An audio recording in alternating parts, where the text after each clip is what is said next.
আপুনি ইতিমধ্যে গম পাইছে যে প্ৰণৱ দলে যি ভূমি অধিকাৰক লৈ পেলাই মাত মাতি আহিছিল ইমান দিনে আৰু কাজিৰঙাৰ যি ইংলে পথাৰৰ ভূমি পঞ্চতাৰকা হোটেল নিৰ্মাণৰ বাবে বহিৰাগত বনিয়াক গতাই দিলে তাক লৈ পেলাই কিন্তু সৰব ভূমিকা পালন কৰা আমি দেখা পাইছিলো কিন্তু হঠাৎ আজি দিছপুৰ আৰক্ষীয়ে কেইবাটাও প্ৰায়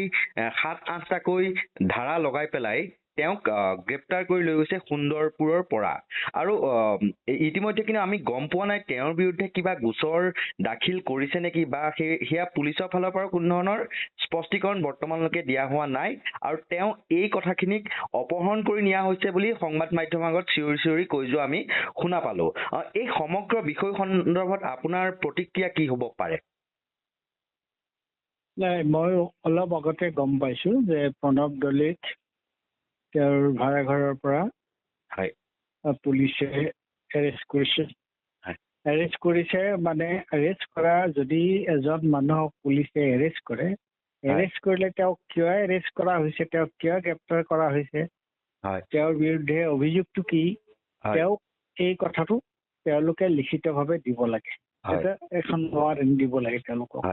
এতিয়া মই জনাত এতিয়ালৈকে প্ৰণৱ দলেক তেনেকুৱা ধৰণৰ কোনো লিখিত তেওঁক কি কাৰণে গ্ৰেপ্তাৰ কৰা হৈছে এই সন্দৰ্ভত তেওঁক একো জানিবলৈ দিয়া হোৱা নাই বা আমি প্ৰণৱ দলেকো জানিবলৈ দিয়া নাই আৰু আমিও গম নাপাওঁ কিন্তু এটা কথা আমি স্পষ্টভাৱে গম পাওঁ যিটো কথা তুমি কৈছা সেইটো হৈছে যে প্ৰণৱ দলেই যোৱা বেছ কিছু বছৰ ধৰি তেওঁ সাধাৰণ ৰাইজৰ অধিকাৰক লৈ সাধাৰণ ৰাইজৰ অধিকাৰ তেওঁলোকৰ দাবীক লৈ তেওঁ মাত মাতি আহিছে আৰু শেহতীয়াভাৱে আমি এইটো দেখা পাইছো যে ইংলে পথাৰত তাত কাজিৰঙাত তাত যে এখন পঞ্চতাৰকা হোটেল খোলাৰ কথা হৈছে আৰু সেইকাৰণে ভূমি অধিগ্ৰহণ কৰা হৈছে আৰু সেই আন্দোলনটোত তেওঁ নেতৃত্ব দিছিলে সেই আন্দোলনৰ লগত তেওঁ ঘনিষ্ঠভাৱে জড়িত আছিলে এতিয়া প্ৰশ্নটো হৈছে কি যে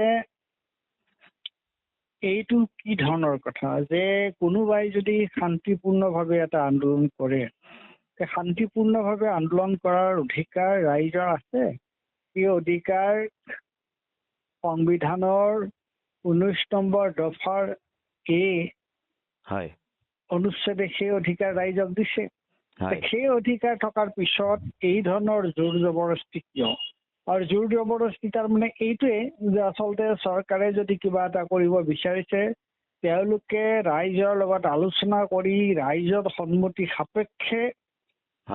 কৰাৰ তেওঁলোকৰ ভূমিকাটো তেওঁলোকৰ উদ্দেশ্যটো তেওঁলোকৰ প্ৰশ্নটো হৈছে আমি যদি কিবা এটা কৰিব বিচাৰিছো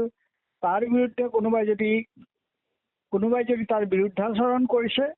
তেনেহ'লে আমি এইটো জোৰ জবৰদস্তি কৰিম তেনেকুৱা মানুহক আমি গ্ৰেপ্তাৰ কৰিম অকল প্ৰণৱ দলেৰ কথাটোৱে নহয় আজি কিছুদিন আগতে আদিত্য ৰাভা তেওঁকো গ্ৰেপ্তাৰ কৰা হৈছে আদিত্য ৰাভাৰ অৱশ্যে কেছ অলপ সামান্যভাৱে বেলেগ তেওঁক কিবা এটা পুৰণি কিবা এটা বিত্তীয় লেনদেনৰ কিবা বেংকৰ কথা এটাত লৈ পেলাই তেওঁক গ্ৰেপ্তাৰ কৰা হৈছে কিন্তু তাৰো উদ্দেশ্যটো একেটাই কিন্তু যে এই যে বৰদুৱাৰত পলাশবাৰীৰ ওচৰৰ বৰদুৱাৰত যিটো ভূমি ছেটেলাইট চিটি এই উপমহানগৰ যিটো তাৰ যে বিৰোধিতা কৰি আছিলে সেই বিৰোধিতা কৰাৰ কাৰণে আদিত্য ৰাভাক এৰেষ্ট কৰিছে গ্ৰেপ্তাৰ কৰিছে মই ভাবো যদিও তেওঁক বেলেগ এটা মোকৰ্দমাৰ কথা কোৱা হৈছে আৰু প্ৰণৱৰটোতো দেখে প্ৰণৱ দলেক তেওঁলোকে কি গোচৰত আৰু আজিকালিতো পুলিচৰ কাৰণে ৰাষ্ট্ৰৰ কাৰণে তেওঁলোকে যি মন যায় তাকে গোচৰ এটা তেওঁলোকে দি দিব পাৰে আৰু গ্ৰেপ্তাৰ কৰাৰ সময়ততো মানুহজনক সেইবিলাকৰ প্ৰয়োজন নাই এতিয়া আদালতত তাৰ বিচাৰ হ'ব এতিয়া কিন্তু আমি দেখিছো যে যিবিলাক মানুহে অপৰাধমূলক কাৰ্যত লিপ্ত হৈ আছে তোমাৰ ধৰা বিত্তীয় কেলেংকাৰীৰ লগত জড়িত হৈ আছে তেনেকুৱা আৰু বহুত কথা আছে সেইবিলাকত কিন্তু পুলিচ নীৰৱ আৰু পুলিচৰ ভূমিকাটো সৰব ভূমিকা আমি দেখিছো যে তেওঁলোকৰ ৰাজনৈতিকভাৱে যিসকলে বিৰোধিতা কৰে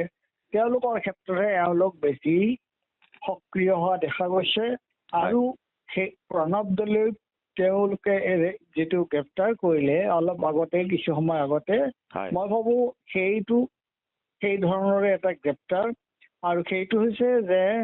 চৰকাৰে যদি কিবা এটা কৰবাত কিবা এটা নিৰ্মাণ কৰাৰ সিদ্ধান্ত লৈছে, চৰকাৰে সেইটো উচিত হওক অনুচিত হওক সেইটো বিশ্লেষণৰ প্ৰশ্ন নাই। চৰকাৰে যদি কিবা এটা কৰিম বুলি ভাবিছে যে তেওঁলোকে তাত কৰিব। এতিয়া যিখন এই যে গুৱাহাটী মানে চেটেলাইট টাউন অথৰিটি বুলি এখন যে আজি 2 কেইদিনমান আগতে যে এখন বিল তেওঁলোকে আনিছে, সেই বিলখনত এই ধৰণৰ কথা তেওঁলোকে ৰাখিছে যে তেওঁলোকে কিবা এটা কৰিব বিচাৰিলে, কিবা ভূমি অধিগ্ৰহণ কৰিব বিচাৰিলে, অন্য তেনেকুৱা ধৰণৰ কিবা কাম কৰিব বিচাৰিলে, তাত যদি কোনোবাই বাধা দিয়ে তেতিয়াহ'লে তেওঁলোকে তেওঁলোকৰ বিৰুদ্ধে আইনী ব্যৱস্থা ল'ব পাৰে। এতিয়া প্ৰশ্নটো হৈছে চৰকাৰত থাকিল বুলিয়েই, চৰকাৰত ক্ষমতাত থাকিল বুলিয়েই তেওঁলোকে যি মন যায় তাকেই কৰি থাকিবনে? বা এনেকুৱা ধৰণৰ গণতান্ত্ৰিক আন্দোলনক প্ৰতিহত কৰিবলৈ, গণতান্ত্ৰিক আন্দোলনক মষিমূল কৰিবৰ কাৰণে সেই আন্দোলনৰ নেতৃত্ব দিয়া ব্যক্তিসকলক যদি তেনেকুৱা ধৰণে তেওঁলোকে গ্ৰেপ্তাৰ কৰে, মই ভাবোঁ এইটো এটা গণতন্ত্ৰৰ কাৰণে এইটো এটা অত্যন্ত দুৰ্ভাগ্যজনক কথা আৰু এইটো এটা অত্যন্ত আশংকাৰ কথা। গতিকে এই ধৰণৰ কথা সকলোৱে বিৰোধিতা কৰা উচিত আৰু আমি সকলোৱে এই ধৰণৰ গ্ৰেপ্তাৰৰ গৰিহণা দিয়া উচিত আৰু বিনা চৰ্তে যাতে তেওঁক মুকলি কৰি দিয়ে আৰু তেওঁক আইনী সাহায্য দিয়ে, তেওঁক মুকলি কৰি দিয়ে আৰু তেওঁক কি কাৰণে এৰেষ্ট কৰিছে সেইটোতো তেওঁলোকে জনাওক। নিশ্চয়। হয়, ধন্যবাদ জনাইছো আপোনাক।